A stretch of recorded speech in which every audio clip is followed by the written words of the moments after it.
Hi, good evening. So ನಿನ್ನೆ ನಾವೇನು select ಮಾಡಿದ್ವಲ್ಲ stock, so ಅವು ಏನು ಇವತ್ತು ಯಾವ ಥರ ಮೂವ್ಮೆಂಟ್ ಮಾಡಿದಾವ ಇಲ್ಲ ಅಥವಾ ಎಂಟ್ರಿ ಸಿಕ್ಕಿದೆಯಲ್ಲ ಅಂತ ಚೆಕ್ ಮಾಡೋಣ.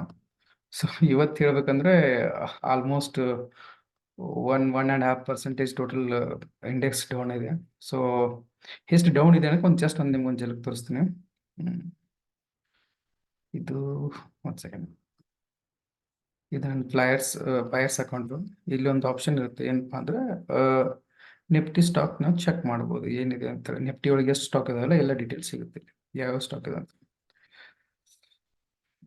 ಇಲ್ಲಿ ನೋಡಿ, ನಿಫ್ಟಿ 50 ಅಂದ್ರೆ ನಿಫ್ಟಿ 50 ಏನು ಹೇಳುತ್ತೆ ಅಂದ್ರೆ top 50 companies in India in terms of product ಆಗಿರ್ಬೋದು ಅಥವಾ ಮಾರ್ಕೆಟ್ ಕ್ಯಾಪಿಟಲ್ ಆಗಿರ್ಬೋದು. ರಿಟರ್ನ್ಸ್ ಎಲ್ಲ ಮಾರ್ಕೆಟ್ ಕ್ಯಾಪಿಟಲ್ ಕನ್ಸಿಡರ್ ಮಾಡಿ. Market capital top 50 market capitals big capital company. So change percentage of check ಮಾಡಿದ್ರೆ ಒಂದು ಪಾಸಿಟಿವ್ ಇಲ್ಲ. ಇಲ್ಲೊಂದಿದೆ, ಹಿಂದೂ ಲಿವರ್, Nestle India and HDFC life, Tata consumers. ಇವು 4 1.87, 63, 49, 48 0.3 ಇವಷ್ಟು ಮೂವ್ಮೆಂಟ್ ಆಗಿದ್ದಾವೆ. ಉಳಿದು 46 ಸ್ಟಾಕ್ನು ನೆಗೆಟಿವ್ ಇದಾವೆ, ಪೂರ ನೆಗೆಟಿವ್. ಅದರಲ್ಲಿ ಜಾಸ್ತಿ ನೆಗೆಟಿವ್ ಇರೋದು ಅಂದ್ರೆ ಟಾಟಾ ಮೋಟರ್ಸ್ ನೋಡ್ರಿ 7%. ಆಕ್ಚುಲಿ ಇದರಲ್ಲಿ ನಾನು 15-20 ಸ್ಟಾಕ್ ಇದು. ನಾನು ಟಾಟಾ ಮೋಟರ್ಸ್ ಹೇಳ್ಬೇಕಂದ್ರೆ 5 ದಿನಕ್ಕಿಂತ ಮುಂಚೆ ನಾನು ಬೈ ಮಾಡಿದ್ದೆ. ಲಾಸ್ಟ್ ವೀಕಲ್ಲಿ ಒಂದು 60 ಸ್ಟಾಕ್ಸ್ ಬೈ ಮಾಡಿದ್ದೆ. So 3 continues big green candle ಅದು. ಸೊ ಅವಾಗ ಏನು ಮಾಡಿದೆ ನಾನು, ಯಾಕಂದ್ರೆ ಪ್ರಾಫಿಟ್ ಬುಕ್ ಮಾಡ್ಕೋಬೇಕಲ್ಲ, ಒಂದು 1500 ಅಥವಾ 2000 ರೂಪಾಯಿ ಒಂದೊಂದ್ಸಲ ಒಂದು ದಿನಕ್ಕೆ ಗೇನ್ ಆದ್ಮೇಲೆ ನಾವು 15 ಸ್ಟಾಕ್ ಎಕ್ಸಿಟ್ ಮಾಡ್ಕೊತ ಹೋಗಿದ್ದೆ. ಸೊ 3 ದಿನ 45 ಸ್ಟಾಕ್, 3 ದಿನ 45 ಸ್ಟಾಕ್ ಎಕ್ಸಿಟ್ ಮಾಡಿದ್ದೆ. ಇನ್ನು 15 ಸ್ಟಾಕ್ ಇದ್ದು. ಬಟ್ ಅವು 15 ಸ್ಟಾಕು ಇವತ್ತು ಆಲ್ಮೋಸ್ಟ್ ಅವು 900 ಪ್ಲಸ್ ರೂಪಾಯಿ ಪ್ಲಸ್ ಇದ್ದು 15 ಸ್ಟಾಕ್ ಇದ್ರು. ಬಟ್ ಇವತ್ತು ಸಡನ್ಲಿ ಅವು ನೆಗೆಟಿವ್ 900 ಪ್ಲಸ್ 900 ರೂಪಾಯಿ ನೆಗೆಟಿವ್ ಆಗಿದೆ. ಆಲ್ಮೋಸ್ಟ್ ನಂದು ಈ ಬಯರ್ಸ್ ಒಳಗೊಂದು 6,500 ರೂಪಾಯಿ ಲಾಸು. ಆಮೇಲೆ ಜೀರೋದೊಳಗೊಂದು 5,500 ರೂಪೀಸ್ ಲಾಸ್ ಅಂದ್ರಲ್ಲ ನೆಗೆಟಿವ್ ಆಗಿದೆ. ಸೊ ಓವರಾಲ್ ನನ್ನ ಕ್ಯಾಪಿಟಲ್ ಮೇಲೆ 1.93% ನೆಗೆಟಿವ್ ಇದೆ. So up to 2 to 3% negative ತನಕ ಏನು ಚೇಂಜ್ ಮಾಡಕ್ಕೆ ಹೋಗಲ್ಲ. ಯಾವುದಾದ್ರೂ ಒಂದೆರಡು ಆ್ಯಡ್ ಮಾಡ್ಬೋದು, ಇಲ್ಲಾಂದ್ರೆ ಎಕ್ಸಿಟ್ ಮಾಡ್ಬೋದು ಭಾಳ ನೆಗೆಟಿವ್ ಇದ್ರೆ. ಮೋರ್ ದೆನ್ 3% ಏನಾದರೂ ನನ್ನ ಕ್ಯಾಪಿಟಲ್ ಅಥವಾ ನನ್ನ ಕ್ಯಾಪಿಟಲ್ ಮೇಲೆ ನೆಗೆಟಿವ್ ಆಯ್ತಂದ್ರೆ ನಾವು ಅದನ್ನು ಅವಾಗ ಏನು ಮಾಡಬೇಕಾಗುತ್ತೆ, ಲಾಸ್ ಕಟ್ ಮಾಡಬೇಕಾಗುತ್ತೆ. ಯಾಕಂದರೆ ಟೋಟಲ್ ಕ್ಯಾಪಿಟಲ್ ಮೇಲೆ 3% ಡೌನ್ ಆದರೆ ಅದು ರಿಸ್ಕ್ ರಿವಾರ್ಡ್ ಮ್ಯಾಚ್ ಆಗಿಲ್ಲ. ಸೊ ಹಂಗಾಗಿ 3% ಏನಿದೆ ಅಲ್ಲ, ಮನಿ ಮ್ಯಾನೇಜ್ಮೆಂಟ್ ಇದಾಗುತ್ತೆ, ಪ್ರಾಬ್ಲಮ್ ಆಗುತ್ತೆ. ಸೊ ಅಟ್ಲೀಸ್ಟ್ 3%, ಮ್ಯಾಕ್ಸಿಮಮ್ 3% ತನಕ ನಾವು ಹೋಲ್ಡ್ ಮಾಡ್ಬೋದು. -3% ಮೇಲೆ ಏನಾದರೂ 5%, 6% ಹೋದ್ರೆ ಇಮಿಡಿಯೇಟ್ಲಿ ಎಕ್ಸಿಟ್ ಆಗ್ತವೆ ಸ್ಟಾಕ್. ಯಾವುದೇ ಸ್ಟಾಕ್ ಇರಲಿ, ಎಷ್ಟೇ ರಿಟರ್ನ್ ಇರಲಿ, ಎಷ್ಟೇ ಲಾಸ್ ಇರಲಿ. ಯಾಕಂದ್ರೆ ಒಂದ್ಸಲ ನಾವು ಲಾಸ್ ನೋಡ್ತಾ ಇದ್ವಿ ಅಂದ್ರೆ ಆಮೇಲೆ ಸ್ಟಾಕ್ ಎಕ್ಸಿಟ್ ಆಗಕ್ಕೆ ಮನಸ್ಸಾಗಲ್ಲ. ರಿಕವರ್ ಆಕೈತೆ, ಹೋಪ್ ರಿಕವರ್ ಆಗುತ್ತೆ ಅನ್ಕೊಂತ 5, 10, 11, 15, 20 ತಗೊಂಡು ಹೋಗುತ್ತೆ ನೆಗೆಟಿವ್. ಸೊ ಹಂಗಾಗಿ ನಂದೇನಿದೆ, ಮಿನಿಮಮ್ -3% ಏನಾದರೂ ಓವರಾಲ್ ಕ್ಯಾಪಿಟಲ್ದಲ್ಲಿ ನಂದು ನೆಗೆಟಿವ್ ತೋರಿಸ್ತಾ ಇದ್ದಾರೆ. ಆಲ್ಮೋಸ್ಟ್ ಅದರಲ್ಲಿ ಏನು ಚೇಂಜ್ ಮಾಡಬೇಕು, 50% ಸ್ಟಾಕ್ ಚೇಂಜ್ ಮಾಡಬೇಕು ಅಂದ್ರೆ ಸ್ಟಾಕ್ ಚೇಂಜ್ ಮಾಡ್ತೀನಿ. ಹಾರ್ಡ್ಲಿ ನನ್ನ ಹತ್ರ 7ರಿಂದ 8 ಸ್ಟಾಕ್ ಹೋಲ್ಡ್ ಮಾಡಿರ್ತೀನಿ. ಒಂದು ಮಂತ್ಲಿ, ಒಂದ್ಸಲ ಮಂತ್ಲಿ 1 ಮಂತ್ ತಗೊಂಡು ಇಡ್ತೀನಿ. ಇಲ್ಲಾಂದ್ರೆ ಒಂದು ಸ್ಟಾಕ್ ಏನಾಗುತ್ತೆ ಅಂದ್ರೆ 3-4 ದಿನದಲ್ಲಿ ಎಕ್ಸಿಟ್ ಮಾಡ್ತೀನಿ. ಯಾಕಂದ್ರೆ 3-4 ದಿನದಲ್ಲಿ 10-15% ಮೂವ್ಮೆಂಟ್ ಆದ್ಮೇಲೆ ಆ ಸ್ಟಾಕ್ ಇಟ್ಕೊಳ್ಳಲ್ಲ, ಎಕ್ಸಿಟ್ ಮಾಡ್ಬಿಡ್ತೀನಿ. ಯಾಕಂದ್ರೆ ಮತ್ತೊಂದು ಪುಲ್ ಬ್ಯಾಕ್ ಆಗುತ್ತೆ, ಒಂದು ಕರೆಕ್ಷನ್ ಆಗುತ್ತೆ, ಆಮೇಲೆ ಸ್ಲೋಲಿ ಮತ್ತೆ ಅಪ್ ಆಗುತ್ತೆ. ಸೊ ಹಾಗಾಗಿ ಇವತ್ತಿಂದ ಏನಪ್ಪಾ ಅಂದ್ರೆ ಆಲ್ಮೋಸ್ಟ್ ಎಲ್ಲ ನೆಗೆಟಿವ್ ಇದೆ. 1-2 ಸ್ಟಾಕ್ ಮಾತ್ರ ಪಾಸಿಟಿವ್ ಇದಾವೆ, ಉಳಿದಿದ್ದೆಲ್ಲ ನೆಗೆಟಿವ್ ಇದೆ. ನಂದೊಬ್ಬಂದಲ್ಲ, ಆಲ್ ಓವರ್ ಇಂಡಿಯಾದಾಗ ಯಾರ್ಯಾರು ಏನಾರು ಸ್ವಿಂಗ್ ಟ್ರೇಡ್ ಮಾಡಿದ್ರೆ ಎಲ್ಲರೂ ನೆಗೆಟಿವ್ ಇದ್ದಾರೆ. ಸೊ ಆಗ ಕೆಲವೊಂದ್ಸಲ ಏನಾಗುತ್ತೆ ಅಂದ್ರೆ, ಇದು ಎದಕ್ಕಂತ ಗೊತ್ತಿಲ್ಲ news, may be last time ನಮ್ಮ ಮೋದಿ ಮತ್ತು ಅಮಿತ್ ಶಾ ಅವರು ಪ್ರಿಡಿಕ್ಟ್ ಮಾಡಿದ್ರಲ್ಲ, ಎಲೆಕ್ಷನ್ ಆದ ಕೂಡಲೇ ಮಾರ್ಕೆಟ್ ಬೂಮ್ ಆಗುತ್ತೆ ಅಂತ. ಅವಾಗ ನಮ್ಮ ಸ್ಟಾಕ್ ಇಮಿಡಿಯೇಟ್ಲಿ ಅಪ್ ಅದು. ಒಂದು ದಿವಸಕ್ಕೆ 2,000 ಪಾಯಿಂಟ್ ಬ್ಯಾಂಕ್ ನಿಫ್ಟಿ ಹೊಡ್ತು, 2,500 ಪಾಯಿಂಟ್ಸ್ ಸೆನ್ಸೆಕ್ಸ್ ಹೊಡ್ತು. ಸೇಮ್ ಅಲ್ಲಿ ಟ್ರಂಪ್ ಏನು ಮಾಡಿದ್ರೆ ಪ್ರಿಡಿಕ್ಟ್ ಮಾಡಿದ್ರು. ಸೊ ಏನೇ ಕರೆಕ್ಷನ್ ಆದರೂ ಮಾರ್ಕೆಟ್, ನಾನು ಎಲೆಕ್ಷನ್ ನಿಂದ್ರಕ್ಕಿಂತ ಕರೆಕ್ಷನ್ ಆಗೋದಕ್ಕೆ, ನಾ ಪ್ರೆಸಿಡೆಂಟ್ ಆಗೋಕ್ಕಿಂತ ಮುಂಚೆ ಒಂದ್ಸಲ ಮಾರ್ಕೆಟ್ ಕ್ರ್ಯಾಶ್ ಆಗೋದಕ್ಕೆ ನಾವು ಪ್ರಿಡಿಕ್ಷನ್ ಕೊಟ್ಟೋಣ. ಸೊ ಹಂಗಾಗಿ ಅಮೆರಿಕನ್ ಮಾರ್ಕೆಟ್ ಕ್ರ್ಯಾಶ್ ಇದೆ. ಸೊ ಜಪಾನೀಸ್ ಮಾರ್ಕೆಟು ಕ್ರ್ಯಾಶ್ ಆಗಿದೆ. ಆಲ್ಮೋಸ್ಟ್ 12% ಡೌನ್ ಇದೆ ಅವ್ರದ್ದು. ಹಾಗಾಗಿ ಓವರಾಲ್ ಗ್ಲೋಬಲಿ ಮಾರ್ಕೆಟ್ ಡೌನ್ ಇದ್ದಾಗ ಇಂಡಿಯನ್ ಮಾರ್ಕೆಟ್ನು ಡೌನ್ ಆಗುತ್ತೆ ಸೆಂಟಿಮೆಂಟು. ಸೊ ಇದೇನಾದ್ರೂ ಕಂಟಿನ್ಯೂ ಆಗುತ್ತೆ ಅಂದರೆ ನಾಳೆ ನಾಡ್ದು ನೋಡ್ಬೇಕು. ನಾಳೆ ನಾಡ್ದು ಕಂಟಿನ್ಯೂಸ್ಲಿ ಮತ್ತೆ ಫಾಲೋ ಆಗಿದ್ರೆ ಡೆಫಿನೆಟ್ಲಿ ಕಂಟಿನ್ಯೂ ಆಗುತ್ತೆ. ಒಂದು ಅಟ್ಲೀಸ್ಟ್ ಒಂದು 1 ಮಂತ್ 2 ಮಂತ್ ವೇಟ್ ಮಾಡಬೇಕು. ಇದು ಸ್ಟಾಕಲ್ಲಿ ಎಕ್ಸಿಟ್ ಮಾಡಿ, ಏನು ಲಾಸ್ ಇದೆ ಲಾಸ್ ಬುಕ್ ಮಾಡಿ, ಲಾಸ್ ಎಕ್ಸಿಟ್ ಮಾಡ್ಕೊಂಡು ಕಟ್ ಮಾಡ್ಕೊಂಡು ವೇಟ್ ಮಾಡಿ, ಮತ್ತೆ ನೆಕ್ಸ್ಟ್ ಅಪಾರ್ಚುನಿಟಿ ಬಂದರೆ ಎಂಟ್ರಿ ಕೊಡ್ಬೋದು, ಪ್ರಾಬ್ಲಮ್ ಇಲ್ಲ. ಬಟ್ ಕಂಟಿನ್ಯೂಸ್ ಆಗಿ ರೆಡ್ ಕ್ಯಾಂಡಲ್ ಏನಾದ್ರು 1 2 3 ಕಂಟಿನ್ಯೂಸ್ ಫಾರ್ಮ್ ಅದು ಅಂದ್ರೆ ಏನಾಗುತ್ತೆ ಅಂದ್ರೆ ಡೌನ್ ಆಗುತ್ತೆ, ಆಮೇಲೆ ಇಮಿಡಿಯೇಟ್ಲಿ ಅಪ್ ಆಗಂಗಿಲ್ಲ ಅದು. ಸೊ ಕನ್ಸಾಲಿಡೇಟ್ ಆಗುತ್ತೆ. ಅಲ್ಲೇನಿದೆ ಅಲ್ಲ ಅಂದ್ರೆ ಟೈಮ್ ಕನ್ಸ್ಯೂಮ್ ಆಗುತ್ತೆ, ಬಟ್ ಮೂವ್ಮೆಂಟ್ ಆಗಿಲ್ಲ ಸ್ಟಾಕ್. ಆ ಟೈಮ್ದಾಗ ಏನೈತೆ ಚಲೋ ಎಂಟ್ರಿ ಸಿಕ್ಕರೆ ಎಂಟ್ರಿ ಮಾಡೋದು, ಇಲ್ಲಾಂದ್ರೆ ಕ್ಯಾಶ್ ಅಂದ್ರೆ ನಮ್ಮ ತಕ್ಕ ಅಮೌಂಟ್ ಇಟ್ಕೊಂಡು ಸುಮ್ಕೊಂಡು ಏನು ಬೈ ಮಾಡಂಗಿಲ್ಲ, ಸೆಲ್ ಮಾಡಂಗಿಲ್ಲ, ಜಸ್ಟ್ ವಾಚ್ ಮಾಡಿ ನೆಕ್ಸ್ಟ್ ಮಾರ್ಕೆಟ್. ಸೊ ಇದು ಆಯ್ತು. ನಾನು ನಿನ್ ಕೊಟ್ಟಂತ ಸ್ಟಾಕ್ಸ್ ಇಲ್ಲಿದ್ದಾವೆ. ಸೊ ಅದರಲ್ಲಿ ನೋಡ್ಬೇಕಂದ್ರೆ ಒಂದು ಸ್ಟಾಕ್ ಪಾಸಿಟಿವ್ ಇಲ್ಲ, ಬಟ್ ಏನಪ್ಪಾ ಅಂದ್ರಲ್ಲ, ಏನಂದ್ರೆ ಒಳ್ಳೇದೇನಂದ್ರೆ ಎಂಟ್ರಿನೇ ಸಿಕ್ಕಿಲ್ಲ ನಮಗೆ. ನೆಗೆಟಿವ್ ಇರೋದು ಒಂದು ಮಾತು ಬೇರೆ, ಎಂಟ್ರಿ ಸಿಗೋದು ಅದು ಒಂದು ಮಾತು. ಯಾಕಂದ್ರೆ ಎಂಟ್ರಿ ಆದ್ಮೇಲೆ ನೆಗೆಟಿವ್ ಆದ್ರೆ ಲಾಸ್. ನನಗೆ ಎಂಟ್ರಿನ ಆಗಿಲ್ಲ ಅಂದ್ರೆ ನಂಗೆ ಲಾಸ್ ಅಲ್ಲ, ನಾನು ಎಂಟ್ರಿನ ಅಂದ್ರೆ ಟ್ರೇಡೇ ಮಾಡಿಲ್ಲ ನಾನು. ಸೊ ಹಾಗಾಗಿ ಒಂದು ಟ್ರೇಡೇ ಎಂಟ್ರಿ ಸಿಕ್ಕಂಗಿದೆ. ಸೊ ಇದು ಸೇವ್. ಇದನ್ನು ಶಾರ್ಟ್ ಮಾಡಿದ್ರೆ ಲಾಭ ಆಗ್ತಿತ್ತು, ಅಂದ್ರೆ ಸೆಲ್ ಮಾಡಿದ್ರೆ ಇಂಟ್ರಾಡೇ ಒಳಗೆ ಸೆಲ್ ಮಾಡಿದ್ರೆ ಡೆಫಿನೆಟ್ಲಿ ಲಾಸ್, ಪ್ರಾಫಿಟ್ ಆಗ್ತಿತ್ತು ಅದು. KPI ಇದು. ಆಮೇಲೆ ಹೈಟೆಕ್, ಇದೆ ಹೈಟೆಕ್ ವೈರ್ಸ್ ಇದೆ. ಸೊ ಇದನ್ನು ಏನಿದೆ ಅಂದ್ರೆ ನಮ್ದು ಟಾರ್ಗೆಟ್ ಎಂಟ್ರಿ ಪಾಯಿಂಟ್ ಇಲ್ಲಿತ್ತು, ಇಲ್ಲಿತ್ತು. ನಾನು ಆಕ್ಚುಲಿ ನಮ್ಮ ಗ್ರೂಪಲ್ಲಿ ಫೋಟೋ ಕಳಿಸಿದ್ದೀನಿ, ಯಾವ ಸ್ಟಾಕ್ ತಗೋಬೇಕಂತ ಯೋಚನೆ ಇಲ್ಲಿತ್ತು. ಸ್ಟ್ರಿಕ್ಟ್ಲಿ ಒಂದು ನೋಟ್ ಇತ್ತು, ಏನಪ್ಪಾ ಅಂದ್ರೆ ಪೋಸ್ಟ್ ಎಂಟ್ರಿ ಯಾರು ತಗೋಂಗಿಲ್ಲ. ಇದು ಹೌದು ಇದು ಚಲೋ ಐತಿ, ಬ್ರೇಕ್ಔಟ್ ಆಗ್ತೈತೆ ಅಂತ immediately pre entry early entry ಅಂತ ಮಾಡೋಂಗಿಲ್ಲ. ಯಾಕಂದ್ರೆ ಬ್ರೇಕ್ಔಟ್ ಕನ್ಫರ್ಮೇಷನ್ ಆದ್ಮೇಲೆ ಮಾತ್ರ ಸ್ಟಾಕ್ ಮೂವ್ ಆಗುತ್ತೆ. ಸಪೋಸ್ ಏನಾಗುತ್ತೆ, ಕೆಲವು ಸಲ ಇಲ್ಲಿ ಟಚ್ ಆಗಿ ನೋಡಿ, ಇದು ನೋಡಿ ಟಚ್ ಆಗಿ ವಾಪಸ್ ಬಂದಿದೆ, ಬ್ರೇಕ್ ಆಗಿ ನೆಕ್ಸ್ಟ್ ಮೂವ್ ಆಗಿಲ್ಲ ಕಂಟಿನ್ಯೂ. ಈಗ ಒನ್ ಅವರ್ಸ್ ಟೈಮ್ ಫ್ರೇಮ್ ಈ ತರ ತೋರಿಸುತ್ತೆ. ಅದನ್ನ 50 ಅವರ್ಸ್ ಟೈಮ್ ಫ್ರೇಮ್ ನೋಡಿದ್ರೆ ಇಲ್ಲಿ ಕ್ಯಾಂಡಲ್ ಟಚ್ ಆಗಿ ದೊಡ್ಡದು ನೆಗೆಟಿವ್ ಕ್ಯಾಂಡಲ್ ಆಗಿರ್ತದೆ. ಸೊ ವಾಪಸ್ ತಿರುಗಿ ಬಂದಿರುತ್ತೆ ಮಾರ್ಕೆಟ್. ಸೊ ಹಂಗಾಗಿ ಇವು ಎರಡು ಥರದ್ದು ಹೈ ಕ್ರಾಸ್ ಆಗುತ್ತಾ ನಮ್ಗೆ ಕನ್ಫರ್ಮೇಷನ್ ಇದ್ದಿಲ್ಲ. ಸೊ ಅದಕ್ಕೆ ಹೇಳ್ತಿದ್ವಿ, ಫೋರ್ಸ್ ಎಂಟ್ರಿ ಮಾಡಬೇಡ್ರಿ, ಕನ್ಫರ್ಮೇಷನ್ ಆದ್ಮೇಲೆ ಮಾತ್ರ ಎಂಟ್ರಿ ಮಾಡಿ. ಸೊ ನಮ್ಮ ಪ್ರಕಾರ, ನಮ್ಮ ಬೈಯಿಂಗ್ ರೂಲ್ಸ್ ಪ್ರಕಾರ ಇದು ಎಂಟ್ರಿನ ಆಗಿಲ್ಲ. ಸೆಕೆಂಡ್ ವಿಟೋ, ಇದು ಇನ್ನೂ ಸ್ಟಿಲ್ ಕನ್ಸಾಲಿಡೇಷನ್ ಇದೆ. ಯಾಕಂದ್ರೆ ಇದು ಡೌನ್ ಆಗಿಲ್ಲ, ಅಂದ್ರೆ ಎಂಟ್ರಿ ಸಿಕ್ಕಿಲ್ಲ, ಬಟ್ ಇದು ಅಪಾರ್ಚುನಿಟಿ ಇದೆ ಇಲ್ಲಿ ಮತ್ತೆ ಎಂಟ್ರಿ ಮಾಡಕ್ಕೆ. ಯಾಕಂದ್ರೆ ಇದನ್ನು ಸ್ಟಿಲ್ ಕನ್ಸಾಲಿಡೇಷನ್ ಮೋಡ್ನಾಗಿದೆ. ಅಷ್ಟು ಡೌನ್ ತಳಗೋಗಿಲ್ಲ, 10-20 ಮೂವೀಸ್ ತಳಗೋಗಿಲ್ಲ, ಆಮೇಲೆ ಮೇಲೆ ಹೋಗಿಲ್ಲ. ಸೊ ಈ ನೆಕ್ಸ್ಟ್ ಕ್ಯಾಂಡಲ್ ಇಲ್ಲಿ ಒಂದು ಗ್ರೀನ್ ಆಗಿ ಇದನ್ನೇನು ಬ್ರೇಕ್ ಮಾಡಿದ್ರೆ ಸ್ಟಿಲ್ ಅಪಾರ್ಚುನಿಟಿ ಇದೆ, ಎಂಟ್ರಿ ಮಾಡ್ಕೋಬಹುದು ನಾವು. LIC ಇಂಡಿಯಾ ಮುಗಿದೈತಿ. ಯಾಕಂದ್ರೆ ಯಾವಾಗ 10-20 ಮೂವಿಂಗ್ ಕ್ಲೋಸ್ ಆಗುತ್ತಲ್ಲ ಕ್ಯಾಂಡಲ್ಸ್, ಸೊ ಸ್ವಲ್ಪ ನೆಗೆಟಿವ್ ಟ್ರೆಂಡ್ ಇರುತ್ತೆ. ಅಟ್ಲೀಸ್ಟ್ ಮೇಜರ್ ಸಪೋರ್ಟ್ ಇಲ್ಲಿದೆ, ಅಲ್ಲಿ ತಕ್ಕಂತ ಹೋಗುತ್ತೆ. ಮೇಜರ್ ಅಂದ್ರೆ ಇಲ್ಲಿದೆ ಸಪೋರ್ಟ್, ಇರುತ್ತೆ ಮೇಜರ್ ಸಪೋರ್ಟ್ ಇಲ್ಲಿದೆ. ನೆಕ್ಸ್ಟ್ ಇಲ್ಲಿ ಮಟ್ಟ ಬರ್ಬೋದು ಇದನ್ನ. ಸೊ ಇದನ್ನ ನಾವು ಡಿಲ್ಟೆ ಮಾಡ್ಬಿಡಿದ್ರೆ ನೆಕ್ಸ್ಟ್ ಒಂದು ವಾರ ತಕ್ಕಂತ ಎಂಟ್ರಿ ಚೆಕ್ ಮಾಡುವಂಗಿಲ್ಲ. ಅದಾನಿ ಪವರ್ ಏನಾಗಿದೆ, ಇದು ಅಷ್ಟೇ. ಯಾವಾಗ 20-10 ಮೂವಿಂಗ್ ಕೆಳಗೆ ಹೋಗುತ್ತಲ್ಲ ಪ್ರೈಸು, ಸ್ವಲ್ಪ ಅದ್ರ ಕಡೆ ಕಣ್ಣು ಸುತ್ತ ಮಾಡ್ಬೇಕು. ಯಾಕಂದ್ರೆ ನೆಕ್ಸ್ಟ್ ಅಪಾರ್ಚುನಿಟಿ ಇಲ್ಲ. ಬಟ್ ಇನ್ನೊಂದು ನಿಮ್ಗೊಂದು ಸ್ಟಾರ್ಟಪ್ ಹೇಳಬೇಕಾಗಿತ್ತು. ಯಾವಾಗಾದ್ರೂ ಮಾರ್ಕೆಟ್ 2% 3% ಕರೆಕ್ಷನ್ ಆದರೆ ನಾವು ಯಾವ ಥರ ಸ್ಟಾಕ್ನ, ಸ್ಟ್ರಾಂಗ್ ಸ್ಟಾಕ್ನ ಯಾವ ಥರ ಬೈ ಮಾಡಬೇಕು ಅದಕ್ಕೊಂದು ಸೆಟಪ್ ಇದೆ. ಅಂದರೆ 10 ಮೂವಿಂಗ್ ಎವರೇಜ್ ಬ್ರೇಕ್ಔಟ್ ಸೆಟಪ್ ಇದೆ. ಸೊ ಅದನ್ನೇ ಹೇಳ್ಕೊಡ್ತೀನಿ ನಾಳೆ ಬೇಕಾದ್ರೆ ಕ್ಲಾಸಲ್ಲಿ. ಬಟ್ ಇವತ್ತೇನಿದೆ ಜಸ್ಟ್ ಒಂದು ನಾವು ನೀನು ಸೆಲೆಕ್ಟ್ ಮಾಡಿದ ಸ್ಟಾಕನ್ನು ರಿವ್ಯೂ ಮಾಡಿ. ಅದಾನೇನು ನಮ್ಮ ಪ್ರಕಾರ ಎಂಟ್ರಿ ಸಿಕ್ಕಿಲ್ಲ, ಬಟ್ ಇಲ್ಲಿ ಶಾರ್ಟ್ ಇತ್ತು. ಬಟ್ ಶಾರ್ಟ್ ನಾವು ಮಾಡಲು ಕನ್ಸಿಡರ್ ಮಾಡಲ್ಲ, ಸ್ವಿಂಗ್ ಟ್ರೇಡ್ಸಲ್ಲಿ ಬಂದೆ, ಹಂಗಾಗಿ ಇಲ್ಲಿ ಎಂಟ್ರಿ ಸಿಕ್ಕಿಲ್ಲ. ಸರ್ಬೋಟೆಕ್ ಇದು ಇಲ್ಲ, ಬಟ್ ಇದು ಇನ್ನು ನಮ್ಮ ರೆಡಾರ್ನಾಗ ಐತಿ. ಯಾಕಂದ್ರೆ ಇಲ್ಲಿ ಕನ್ಸೋಲಿಡೇಟ್ ಆಗ್ತಿದೆ. ಒಂದ್ಸಲ ಇಲ್ಲಿ ಬ್ರೇಕ್ ಆಗಿ ಹೋತಪ್ಪ ಅಂದ್ರೆ ಮುಗಿದೋತು. ಇದು ನಾವು ನೆಕ್ಸ್ಟ್ ಇದು ನಮ್ಮ ದೊಡ್ಡ ಸೆಲೆಕ್ಷನ್ ಲಿಸ್ಟ್ ತೆಗೆದೋಗಿದ್ದು, ಬಟ್ ಬ್ರೇಕ್ ಆಗಿಲ್ಲ, ಸ್ಟಿಲ್ ಇಲ್ಲೇ ಇದೆ ಅದು. ನಾಳೆ ಹಿಂಗೆ ಬ್ರೇಕ್ ಆಗಿ ಮೇಲೆ ಹೋಗ್ಬೋದು. ಸೊ ಕನ್ಸಲ್ಟೇಷನ್ ನಾಳೆ ಇದನ್ನು ಅಬ್ಸರ್ವೇಷನ್ ಲಿಸ್ಟ್ನಾಗ ಇಡ್ಬೋದು ನಾವು. ಲಿಬರ್ಟಿ ಶೂಸ್, ಇಲ್ಲೇನಾಗಿದೆ ಅಂದ್ರೆ ಸಡನ್ ಆಗಿ ಗ್ಯಾಪ್ ಅಪ್ ಆಗಿದೆ, ಬಟ್ ಅಗೇನ್ ಮತ್ತೆ ಕ್ಲೋಸ್ ಆಗಿದ್ದು ನಿಯರ್ ದ ಲೋ. ಇದು ಸ್ಟ್ರಾಂಗ್ ಬೀರಿಸ್ ಕ್ಯಾಂಡಲ್. ಯಾಕಂದ್ರೆ ಇಲ್ಲಿ ಲೋ ಅನ್ನೋದೇ ಇಲ್ಲ, ಕ್ಲೋಸ್ ಆಗಿದ್ದೆ ನಿಯರ್ ಆಗೈತೆ. ಸೊ ಅಷ್ಟು ಸ್ಟ್ರಾಂಗ್ ಅದಾರೆ ಬೀರಿಸ್ ಇದ್ರಾಗ. ಬೇಕಾದ್ರೆ ಇದನ್ನ ನೆಕ್ಸ್ಟ್ ನೀವು ನೋಡ್ರಿ, ಅಟ್ಲೀಸ್ಟ್ 3-4% ಗ್ಯಾಪ್ ಡೌನ್ ಆಗಿರ್ತದೆ ನೋಡ್ರಿ. ಬೇಕಾದ್ರೆ ಮಾರ್ಕ್ ಮಾಡಿಟ್ಕೋರಿ ಇದನ್ನು. ನಾಳೆ 3-2% ಗ್ಯಾಪ್ ಡೌನ್ ಆಗಿರ್ತದೆ. ಯಾಕಂದ್ರೆ ಬಹಳ ಬೀರಿಸ್ ಕ್ಯಾಂಡಲ್ ಇದ್ದಾರೆ. ಕ್ಲೋಸಿಂಗ್ ನಿಯರ್ ಹೈ ಇದ್ರೆ ಬುಲ್ಲಿಶ್ ಕ್ಯಾಂಡಲ್. ಅಂದ್ರೆ ಹೆಂಗಂದ್ರೆ ಒಂದು ಕ್ಯಾಂಡಲ್ ಈ ತರ ಇರುತ್ತೆ, ಇದರಲ್ಲಿ ಇದು ಓಪನ್, ಇದು ಕ್ಲೋಸು, ಇದು ಹೈ, ಇದು ಲೋ. ಆ ದಿನದ ಲೋ, ಆ ದಿನದ ಹೈ, ಆ ದಿನದ ಓಪನ್, ಆ ದಿನದ ಕ್ಲೋಸು. ಇದು ನಾರ್ಮಲ್ ಕ್ಯಾಂಡಲ್. ಬಟ್ ನಾನು ಹೇಳ್ತಾ ಇರೋದು ಸ್ಟ್ರಾಂಗ್ ಕ್ಯಾಂಡಲ್ ಹೆಂಗಂದ್ರೆ, ಈ ಕ್ಯಾಂಡಲ್ಗೆ ಈ ಹೈ ಅನ್ನೋದು ಇರಂಗಿಲ್ಲ. ಎಲ್ಲಿ ಕ್ಲೋಸ್ ಆಗಿರುತ್ತಲ್ಲ ಅದೇ ಹೈ ಇರುತ್ತೆ.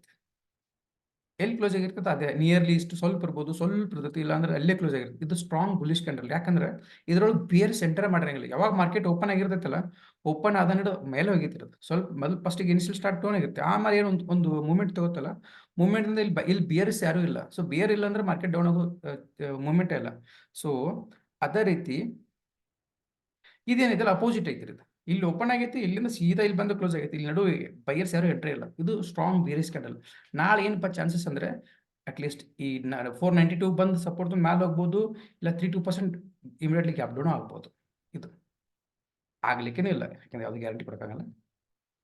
20 ಮೈಕ್ರೋ ಇದು ಇದೊಂದು ಸ್ಟಾಪ್ ಲಾಸ್ ಇಟ್ ಆಗ್ಬೋದಿತ್ತು, ಯಾಕಂದ್ರೆ ನಾವು ರೂಲ್ಸ್ ಪ್ರಕಾರ ಇಲ್ಲಿ ಎಂಟ್ರಿ ತಗೋತಿದ್ದು, ಇಲ್ಲಿ ಎಂಟ್ರಿ ತಗೊಂಡು 280 ಎಂಟ್ರಿ ತಗೊಂಡ್ರೆ ನಾವು 280 290 ಎಷ್ಟು ಮೂವ್ಮೆಂಟ್ ಆಗಿದೆ ನೋಡ್ತೀನಿ ತಡ್ರಿ.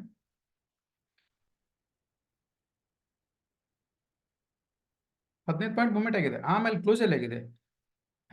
ಸೊ ಇದೇನಾಗಿತ್ತು ಅಂದ್ರೆ ನಾವು ಎಂಟ್ರಿ ಮಾಡಿದ್ರು ಲಾಸ್ ಅಂತ ಬುಕ್ ಮಾಡೋಕ್ಕಾಗ್ತದೆ, ಯಾಕಂದ್ರೆ ರೂಲ್ಸ್ ಪ್ರಕಾರ ಡೇ ಲೋ ನಮ್ದು ಇದು ಕ್ಲೋಸಿಂಗು, ಹಾಗಾಗಿ ಇದು ಡೇ ಲೋ ತೆಳಗೆ ಬಂದಿಲ್ಲ. ಸೊ ಇದನ್ನ ಎಂಟ್ರಿ ಮಾಡಿದ್ರು ಲಾಸ್ ಆಗ್ತಿದ್ದಲ್ಲ, ಬಟ್ ನೆಗೆಟಿವ್ ಇರ್ತಿತ್ತು ರಿಟರ್ನ್, ಬಟ್ ಇದು ಕಂಟಿನ್ಯೂ ಮಾಡ್ಬೋದು ನಾವು ಸ್ಟಾಕ್.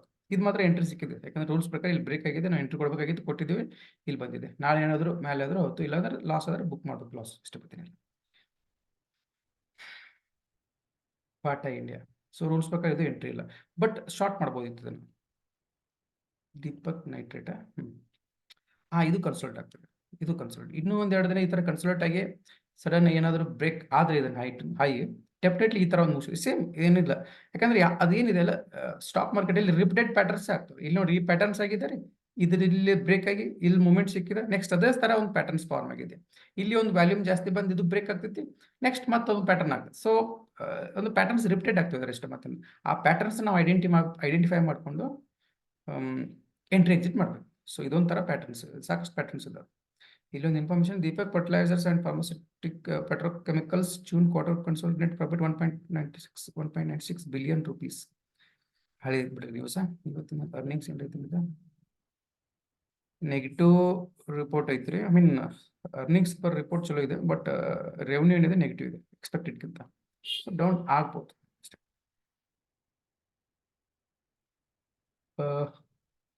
ಬಲರಾಮ್ ಚಿನಿ ಇದು ಎಂಟ್ರಿ ಸಿಕ್ಕಿಲ್ಲ, ಬಟ್ ಸ್ಟಿಲ್ ನಮ್ಮ ರೇಂಜ್, ನಮ್ಮ ಇದ್ರೊಳಗಿದೆ, ನಮ್ಮ ಟ್ರಯಾಂಗಲ್ ಒಳಗಿದೆ. ಯುನೈಟೆಡ್ ಬೇರಿಸ್ ಇದು ಸಿಕ್ಕಿಲ್ಲ. ಸೊ ಆಯ್ತು, ಇನ್ನೊಂದು ಇಂಡಿಯನ್ ಸಿಮೆಂಟ್, ಇದು ಎಂಟ್ರಿ ಸಿಕ್ಕಿಲ್ಲ. ಸೊ ಪ್ರಕಾರ ಎಂಟ್ರಿ ಎಲ್ಲಿ ತಂದ್ರೆ ನಮ್ದು ಸ್ವಲ್ಪ ಸ್ಲೋ ಇದೆ ನೆಟ್, ಹಾಗಾಗಿದೆ. ರೂಲ್ಸ್ ಪ್ರಕಾರ ಇದು ಬ್ರೇಕ್ ಮಾಡಬೇಕಿತ್ತು, ಬ್ರೇಕ್ ಆಗಿಲ್ಲ. ಸೊ ಸಪೋಸ್ ನಾಳೆ ಬ್ರೇಕ್ ಆದ್ರೆ ಡೆಫಿನೆಟ್ ಇದ್ರಲ್ಲಿ ಒಂದು ಒಳ್ಳೆ ಎಂಟ್ರಿ ಸಿಗುತ್ತೆ, ಯಾಕಂದ್ರೆ ಅದು ಸ್ಟಾಕ್ ಅಲ್ಟ್ರಾಟೆಕ್ ಜೊತೆ ಮರ್ಜ್ ಆಗಿದೆ, ರೆವೆನ್ಯೂ ರಿಪೋರ್ಟು ಚಲೋ ಇದೆ, ಇದ್ರದ್ದು ಸರ್ಪ್ರೈಸ್ ಇದೆ, ಎಕ್ಸ್ಪೆಕ್ಟೆಡ್ಗಿಂತ ಸರ್ಪ್ರೈಸ್ ಇದೆ ಅರ್ನಿಂಗ್ಸ್. ಸೊ ಮೂವ್ ಆಗುತ್ತೆ ಕಂಟಿನ್ಯೂ ಡೆಫಿನೆಟ್, ಒಂದೇನಾದ್ರು ಬ್ರೇಕ್ ಆದರೆ. ಲಿಮರಿಟ್ಸ್ ಇದನ್ನು ಆಗ್ಬೋದು, ಇದು ಬ್ರೇಕ್ ಆಗಿದೆ ನೋಡ್ರಿ, ಬ್ರೇಕ್ ಆಗಿದೆ, ಬಟ್ ಏನಿದೆ ಅಂದ್ರೆ ಸಪೋಸ್ ನೀವೇನಾದರೂ ಇದನ್ನ ಮೇಲೆ ಬೇಕಾದ್ರೆ ಎಂಟ್ರಿ ಮಾಡಿದ್ರಿ ಅಂದ್ರೆ, ಅಥವಾ ಇಲ್ಲೇ ಏನಾದರೂ ಎಂಟ್ರಿ ಮಾಡಿದ್ರೆ ಸ್ಟಿಲ್ ಯುವರ್ ಇನ್ ಪಾಸಿಟಿವ್. ನಾಳೆ ನೋಡ್ಬೇಕು, ನಾಳೆ ಏನಾದ್ರು ತಳಗೆ ಲೋ ಕ್ಲೋಸ್ ಆಗಿದೆ, ತಳಗೆ ಏನಾದ್ರು ಪ್ರೈಸ್ ಹೊಂಟಿದ್ದಾರೆ ಎಕ್ಸಿಟ್ ಮಾಡೋದು, 185 ಕೆಳಗೆ ಪ್ರೈಸ್ ಹೊಡ್ತಾರೆ ಲಾಸ್ ಬುಕ್ ಮಾಡೋಕ್ಕಾಗುತ್ತೆ. ಸಪೋಸ್ ಮೇಲೆ ಏನಾದರೂ ಕಂಟಿನ್ಯೂ ಪಾಸಿಟಿವ್ ಹೋತಪ್ಪ ನಾಳೆ ಅಂದ್ರೆ ಪ್ರಾಫಿಟ್ದಲ್ಲಿ ಇರ್ಬೋದು. ಮೇ ಬಿ ನಾಳೆ ರಿಕವರ್ ಆಗ್ಬೋದು, ಒಂದು 1% ಅಟ್ಲೀಸ್ಟ್ 1.50% ರಿಕವರ್ ಆಗುತ್ತೆ ಮಾರ್ಕೆಟ್.